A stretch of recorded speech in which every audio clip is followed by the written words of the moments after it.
First 3 నెలలు, మధ్యలో 3 నెలలు ఎలాగా ఉంటుంది ప్రెగ్నెన్సీ అని చూసాం కదా. ఇప్పుడు లాస్ట్ 3 నెలలు ఆఫ్ ప్రెగ్నెన్సీ ఎలా ఉంటుందో మనం చూద్దాం. హాయ్, నేను మీ doctor Pratisha, consultant gynaecologist from Visakhapatnam. Last 3 months of pregnancy third trimester అని అంటాము. And it's most important phase of your pregnancy. ఎందుకంటే బేబీ గ్రోత్ అంతా అయ్యేది ఇక్కడే. అంటే మనం గ్రోత్ మానిటరింగ్ స్టార్ట్ చేసేది ఇదే ట్రైమిస్టర్ లో. అంటే 29 weeks నుంచి 40 weeks దాకా థర్డ్ ట్రైమిస్టర్ అని అంటాము.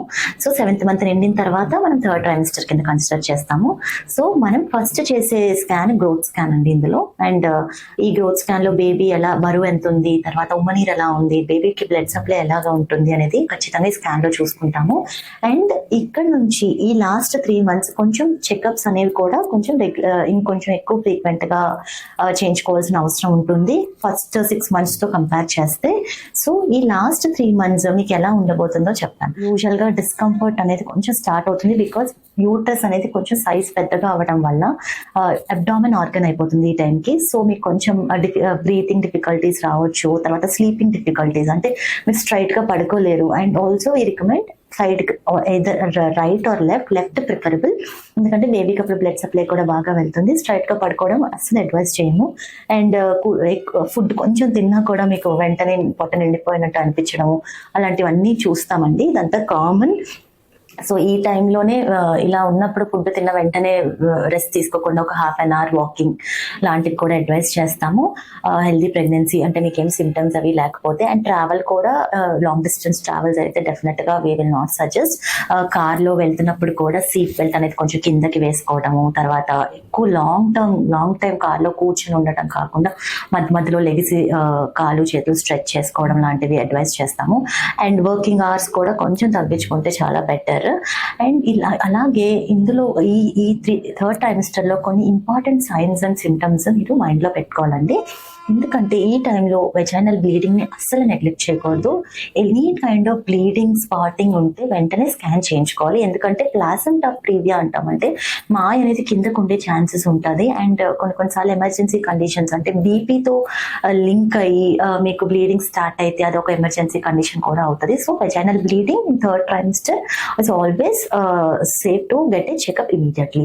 అండ్ మూమెంట్స్ అనేవి ఖచ్చితంగా మీరు మైండ్ లో పెట్టుకోవాలండి. డిక్రీజ్డ్ మూమెంట్స్ ఉంటే వెంటనే సంప్రదించాలి డాక్టర్ని. ఎందుకంటే ఈ థర్డ్ ట్రైమిస్టర్ లో ఒకవేళ మూమెంట్స్ తగ్గాయి అంటే బేబీకి ఏదో సమ్ సార్ట్ ఆఫ్ డిస్ట్రెస్ ఉంది అని అర్థం. సో ఇమీడియట్ గా అంటే దేని వల్ల అది అవుతుందో వెంటనే కాజ్ తెలుసుకోవడానికి ట్రై చేయాలి. వెంటనే ఇమీడియట్ గా డాక్టర్ దగ్గరికి వెళ్ళాలి.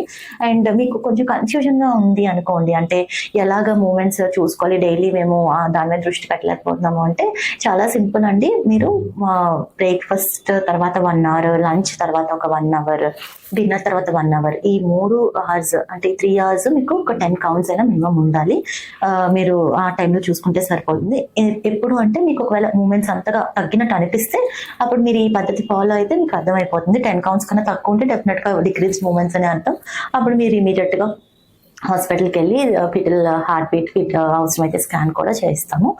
అండ్ అలాగే తర్వాత ఇంపార్టెంట్ సైన్స్ ఈ థర్డ్ ట్రైమిస్టర్ లో మిస్ చేయకుండా ఉండాల్సింది ఏంటి అంటే severe headache and blurred vision, అంటే చూపు సరిగ్గా కనిపించకపోవడము, సడన్ గా వామిటింగ్స్ అవ్వడము, నాజియా, అంటే అప్పుడు దాకా బాగుండి సడన్ గా వామిటింగ్, వెజైనల్ బ్లీడింగ్, హెడేక్, ఇవన్నీ డేంజర్ సిమ్టమ్స్ అండి. ఇలా ఉన్నప్పుడు అస్సలు డిలే చేయకూడదు. హెడేకే కదా పర్వాలేదు అని అస్సలు అనుకోకూడదు. ఎందుకంటే ఆ టైంలో బీపీ ఫ్లక్చుయేషన్స్ ఉండొచ్చు.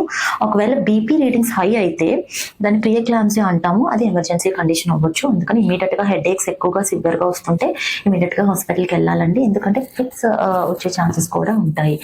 అండ్ ఇలాగే ఈ ప్రెగ్నెన్సీలో ఈ లాస్ట్ 3 months ఇంకా మీకు డెలివరీ దగ్గరలోకి వచ్చేసరికి ఫాల్స్ పెయిన్స్, యూజువల్ గా ఫస్ట్ టైం ప్రెగ్నెంట్ అయిన వాళ్ళలో చూస్తాము ఫాల్స్ పెయిన్స్, అంటే బ్రాక్స్టన్ హిక్ కాంట్రాక్షన్స్ అని అంటాము.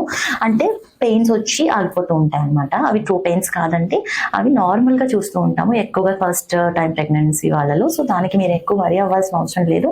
అవి ట్రూ పెయిన్స్ కింద కన్వర్ట్ అయ్యేటప్పుడు మీకే తెలుస్తుంది. అవి చాలా స్ట్రాంగ్ గా అవ్వడము, ఎక్కువసేపు ఉండటము, అండ్ మీకు అంటే ఉమ్మనీరు లీక్ అవ్వడం లాంటి సైన్స్ అన్ని కూడా స్టార్ట్ అవుతాయి. అప్పుడు మీకు ట్రూ పెయిన్ స్టార్ట్ అయినట్టు. సో 37 weeks కన్నా ముందు ఉమ్మనీరు లీక్ అయినట్టు, వాటరీ డిశ్చార్జ్ అవుతున్నా కూడా మీరు ఇమీడియట్ గా వెళ్ళాలి, ఎందుకంటే అది ప్రీ టర్మ్ కాబట్టి.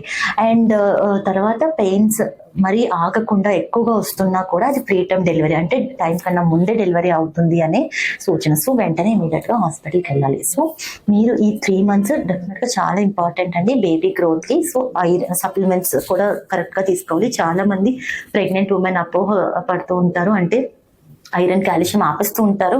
ఎందుకంటే ఎవరో ఒకరు చెప్తూ ఉంటారు ఈ టైంలో సప్లిమెంట్స్ ఎక్కువ తీసుకుంటే బేబీ సైజ్ పెద్దగా అయిపోతుంది, నార్మల్ డెలివరీ కష్టం అని చుట్టుపక్కల వాళ్ళు చెప్తూ ఉంటారు. అలా అస్సలు చేయకండి. Baby needs proper nutrition. Proper గా ఫుడ్ తీసుకోకపోతే, హెల్తీ న్యూట్రిషన్ లేకపోతే బేబీకి IUGRs అవి వచ్చే ఛాన్సెస్ ఉంటాయండి. డెలివరీ సంగతి పక్కన పెడితే బేబీకి ఇంట్రా యూట్రైన్ గ్రోత్ రిటార్డేషన్ అంటాము. సో దాంట్లోకి వెళ్ళే ఛాన్సెస్ ఉంటాయి. అండ్ మీ హెల్త్ కూడా ప్రాపర్ గా ఉండకపోవచ్చు డెలివరీ టైంకి. సో అవన్నీ అంటే ప్రాపర్ సప్లిమెంటేషన్ తీసుకోవాలి, ప్రాపర్ గా డైట్ తీసుకోవాలి, అండ్ యాంటీనేటల్ ఎక్సర్సైజెస్ అవన్నీ స్టార్ట్ చేసుకోవచ్చు. యోగా కానీ, walking or any sort of physical exercise which is antenatal yoga లాంటివి కూడా చేసుకోవచ్చు. So these 3 months are very important, and regular health checkups అనేవి చాలా ఇంపార్టెంట్ అండి. సో ఇలాంటి ప్రెగ్నెన్సీ రిలేటెడ్ హెల్త్ అప్డేట్స్ వినాలనుకుంటున్నారా? సో నా ఛానల్ సబ్స్క్రైబ్ చేయండి. Thank you.